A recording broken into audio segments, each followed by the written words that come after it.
सुप्रभात बच्चों। आज हम आपकी पाठ्य पुस्तक हिंदी के अध्याय 20 का अध्ययन करेंगे, जिसका शीर्षक है कहानी लेखन। तो चलिए पाठ को पढ़ते हैं, जानते हैं कहानी लेखन किस प्रकार से किया जाता है। पाठ को शुरू करते हैं। अध्याय 20 कहानी लेखन। कहानी लिखना भी एक कला है। इससे अभिव्यक्ति की क्षमता बढ़ती है। कहानी लिखते समय निम्नलिखित बातों का ध्यान रखना चाहिए। तो बच्चों, कहानी सुनना, सुनाना, पढ़ना हम सभी को बहुत ज्यादा पसंद होता है। हम बचपन में अपने बड़ों से, दादी नानियों से बहुत सारी कहानियां सुनते आ रहे होते हैं। और लेकिन कहानी अगर लेखन की बात की जाए तो ये अपने आप में एक कला है और अभ्यास के माध्यम से ही हम इसको सीखते हैं। इससे हमारी अभिव्यक्ति की क्षमता बढ़ती है। अभिव्यक्ति यानी कि हमारे मन में जो भाव हैं उनको हम व्यक्त करना सीखते हैं। कहानी लिखते समय कुछ बातों का ध्यान रखना चाहिए, वो बातें अब हम जानेंगे। सबसे पहली बात है जो हमें ध्यान रखनी है वो है कहानी की भाषा सरल हो। एकदम सरल आसान भाषा में हम कहानी लिखेंगे, जिससे कि पाठकों को आसानी से समझ में आ सके। कहानी न बहुत बड़ी हो न बहुत छोटी, ये भी ध्यान रखेंगे। ना ज्यादा बड़ी ना ज्यादा छोटी। बात छोटे छोटे वाक्यों में कही गई हो। अगर हम बात को छोटे छोटे वाक्यों में कहते हैं ना बच्चों, तो बहुत आसानी से हमें समझ में आ जाता है। कहानी लिखते समय घटना क्रम टूटना नहीं चाहिए, यानी कि कहानी में क्रमबद्धता होनी चाहिए। अगर हम किसी घटना का वर्णन कर रहे हैं, कोई चीज बता रहे हैं, तो एक के बाद एक बताते चले जाएं, उसमें क्रम नहीं टूटना चाहिए, वरना जो कहानी पढ़ने वाला है उसके अंदर बहुत ही कंफ्यूजन पैदा हो जाएगा, यानी कि बहुत शंका सी उत्पन्न हो जाएगी उसके मन में कि क्या होगा क्या नहीं होगा, ऐसा। ठीक है। अलग अलग घटनाओं का वर्णन अलग अलग करना चाहिए। कहानी से मिलने वाली शिक्षा का भी वर्णन अवश्य करना चाहिए। तो अगर कहानी में एक साथ कई सारी घटनाएं चल रही है तो उनका भी हम अलग अलग ही वर्णन करें। ठीक है। और अंत में लिखेंगे कहानी से मिलने वाली शिक्षा। तो यहाँ पर रूप रेखा द्वारा कहानी लेखन सिखाया गया है, यानी कि भेड़िया और बकरी की कहानी, यानी कि कुछ संकेत दिए गए हैं, संकेतों के आधार पर हमें कहानी लिखना है। तो यहाँ पर इन्होंने पहले संकेत दिए हैं और फिर उस कहानी को लिखकर दिखाया। तो चलिए हम सीखते हैं, फिर लेखन का प्रयास भी करेंगे। बकरी और भेड़िया। नदी पर पानी पीना, भेड़िए का बकरी को देखना, भेड़िए का कहना पानी झूठा कर रही हो, बकरी का उत्तर पानी का आपकी ओर से मेरी ओर आ रहा है, बात का बढ़ना, भेड़िए का बकरी को मारकर खा जाना। ठीक है, ये संकेत है। अब हमें इसी माध्यम से यहाँ पर कहानी लिखकर दिखाई गई है, पढ़ते हैं कैसे। एक जंगल में एक भेड़िया रहता था। एक बार वह एक नदी में पानी पीने गया। उसने वहां कुछ दूरी पर एक बकरी को पानी पीते देखा। देखिए, जैसे संकेत दिया गया था ना, बकरी और भेड़िए की कहानी है, नदी पर पानी पीना और वहां पर बकरी को देखना, यहां तक हो गए। ठीक है। अब बकरी को देखकर उसके मुंह में पानी भर आया। वह उसे खाने का उपाय सोचने लगा। तो बकरी को देखते उसके मन में क्या आ गया, लालच आ गया। वह सोचने लगा कि इस बकरी को मैं कैसे खाऊं। वह कुछ सोचकर बकरी से बोला, ए बकरी, तुम पानी को झूठा क्यों कर रही हो। ठीक है, जैसे कि पानी झूठा कर रही हो। अब बकरी उत्तर जो देगी वो आएगा। डरते डरते बकरी बोली, महाराज, पानी आपकी ओर से मेरी ओर आ रहा है। भेड़िए ने क्रोध से कहा, कुछ भी हो, तू पानी गंदा कर रही है। क्योंकि भेड़िया तो मार कर खाना चाहता, वो तो लड़ाई में उलझाना चाहता था बकरी को। भेड़िया नहीं माना, बात बढ़ गई। वह बकरी पर झपटा और तुरंत उसे मारकर खा गया। तो ये थी हमारी कहानी। तो बच्चों, इस कहानी से हमें यही शिक्षा मिल रही है कि हमें व्यर्थ की लड़ाई झगड़े में नहीं फंसना चाहिए। जैसे बकरी भेड़िए जैसे बड़े जानवर से भैंस लड़ाने बैठ गई तो उसका अंत क्या हुआ, वो खुद ही मारी गई। अगली कहानी पढ़ते हैं, छिपा खजाना। इसके संकेत हैं, देखिए यहाँ पर पहले चित्र में भी दिखाया गया है ना, और फिर संकेत भी दिए गए हैं।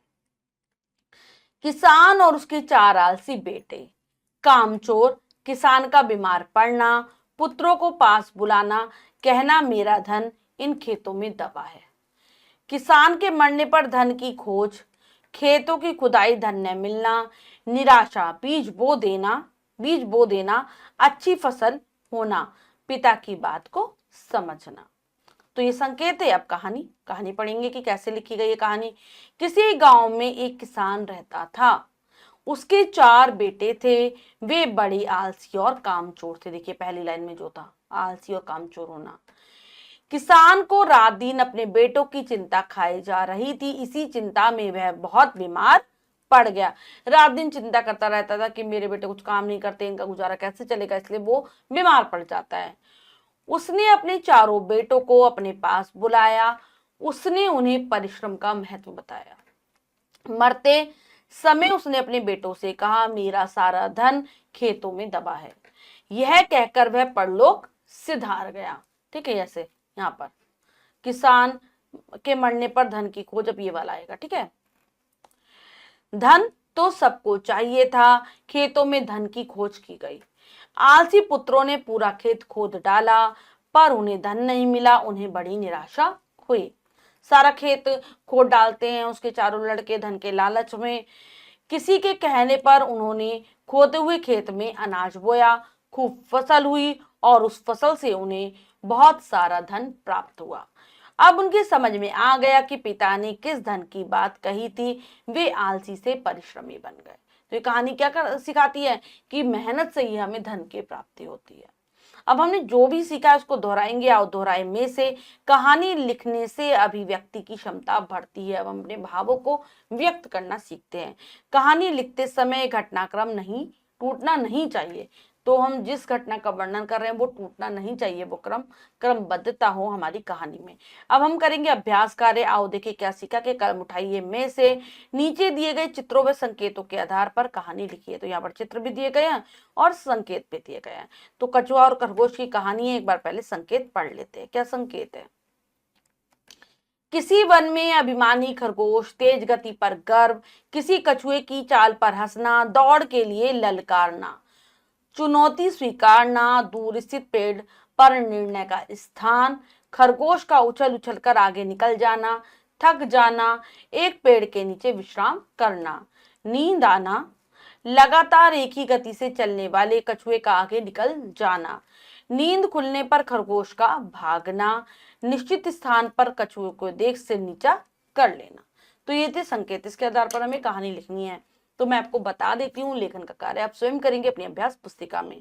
किसी वन में एक अभिमानी खरगोश रहता था। उसे अपनी तेज गति पर बहुत गर्व था। एक बार एक कछुआ धीरे धीरे चल रहा था तो वह कछुए की चाल देखकर उस पर हंसने लगता है, उसकी हंसी उड़ाने लगता है।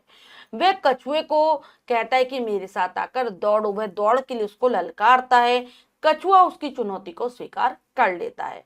बहुत दूर एक पेड़ होता है, उसको वह निर्णय का स्थान बना देते हैं कि वहां तक हमें दौड़ना है।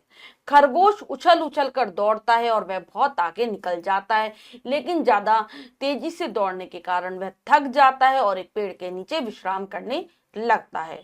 और विश्राम करने पर उसको नींद आ जाती है और वह सो जाता है। लेकिन कछुआ अपनी मंद मंद गति से लगातार चलता रहता है और वह खरगोश से आगे निकल जाता है।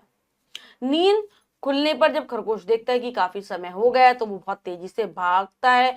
लेकिन वहां पर जो स्थान था, निर्णय का स्थान, निश्चित स्थान पर कछुआ पहले से ही मौजूद था। वह कछुए को देखकर अपना सिर शर्म से झुका लेता है। तो ये कहानी हमें यही सिखाती है, हमें किसी की हंसी नहीं उड़ानी चाहिए। अब अगली जो हमारी कहानी है वो है दो मित्र और एक भालू। तो बच्चों यहाँ पर चित्र दिए गए हैं। ठीक है, दो मित्र दिखाई दे रहे हैं, फिर भालू दिखाई दे रहा है और एक लड़का लेटा हुआ है।